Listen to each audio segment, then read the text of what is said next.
It was to be a typical session in Parliament, passionate arguments, hot-button exchanges, and the traditional give and take between parties South Africans have grown accustomed to. These sessions inevitably have moments of drama, but seldom anything that actually changes the political landscape under the country's feet. But today, something unexpected occurred, something which immediately turned a run-of-the-mill debate into a momentous clash. Patriotic Alliance leader Gayton McKenzie, who never sugarcoated anything, rose on his feet and delivered the bombshell of bombshells, a formal motion requesting the arrest of President Sir Ramaphosa. The House descended into pandemonium. Gas filled the room as if a collective breath had been stolen from the air, all at once in shock. Sheets of paper rustled anxiously in the hands of MPs, others glancing around in shock, some muttering under their breath. But McKenzie didn't blink. He didn't stutter, didn't pause, and definitely didn't temper his language. He charged the president with betraying the country, with not carrying out his constitutional mandate, and with leading a government mired in corruption, scandal, and incompetence. The charges were biting enough, but it was calling for an arrest warrant that made the House a political war zone. For a brief moment, it seemed like Parliament might not be able to go on at all. It only took minutes for the mood to swing from shock to flat rebellion. There were whispers first, then yelling, and then members of Parliament began to stage a grand walkout one by one. What began as a handful spread rapidly across the benches until entire sections of MPs were standing, streaming out of the chamber. The ANC benches in power were clearly shocked. There were some urging loyal MPs to shout insults back at McKenzie, who was described as reckless and unsuitable for public office, but others sat rigid in their chairs, making eye contact with no one, as if uncertain whether to defend Ramaphosa or keep quiet and recognize the rising wave of opposition.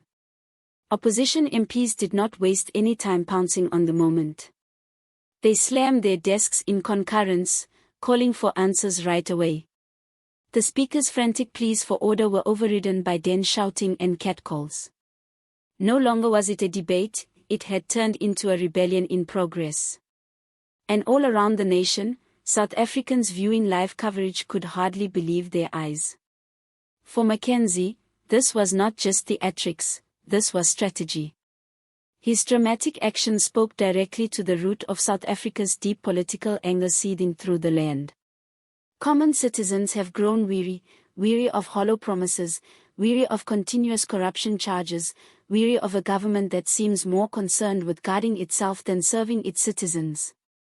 By invoking the arrest of Ramaphosa, McKenzie struck a raw nerve. He lent his voice to the anger felt by millions on a daily basis. Critics have long railed against the ANC for covering its leaders from accountability as the nation plunges deeper into trouble.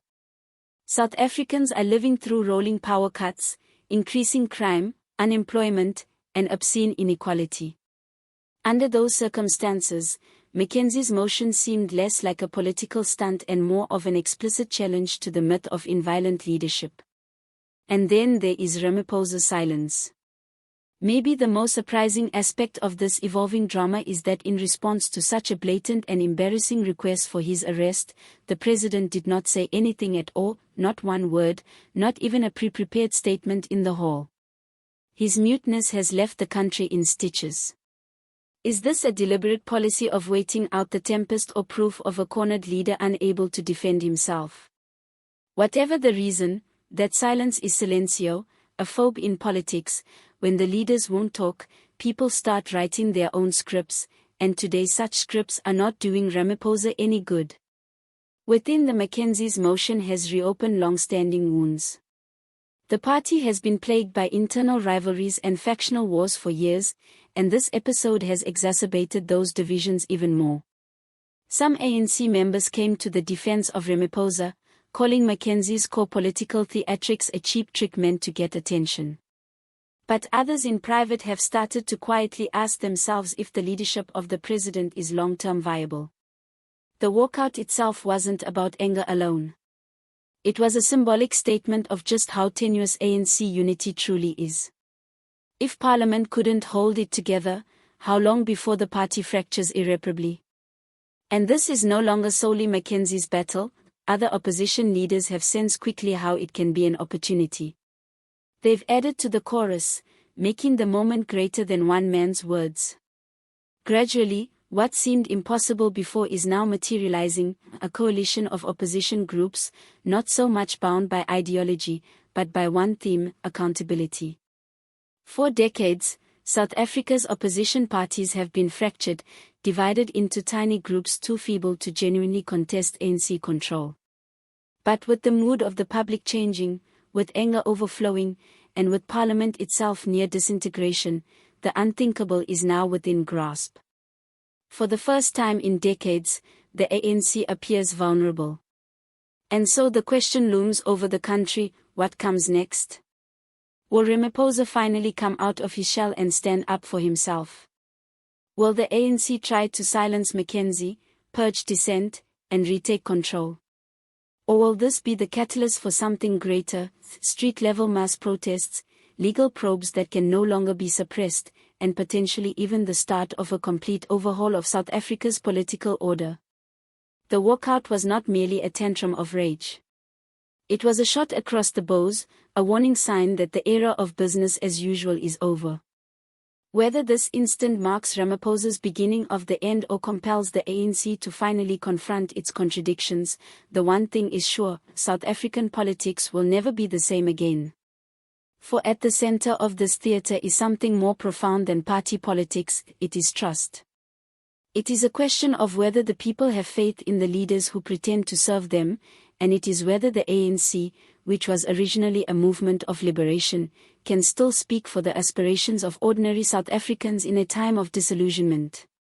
The storm McKenzie unleashed in Parliament has spilled over the walls of that chamber. On social media, the hashtags calling for accountability are popular. In the suburbs and townships, debate rages. Some praise McKenzie as courageous for speaking truth to power. Others warn that anarchy is not the answer, that South Africa requires reform, not revolution. But regardless of point of view, no one can dispute that something fundamental has changed. South Africa is on the precipice of a new era. The next few days and weeks will decide if Ramaphosa rides out the tempest, if the ANC can manage to stay together, and if the opposition can really seize this never-before-seen opportunity. This is your narrative, your nation, your voice. Let us hear it.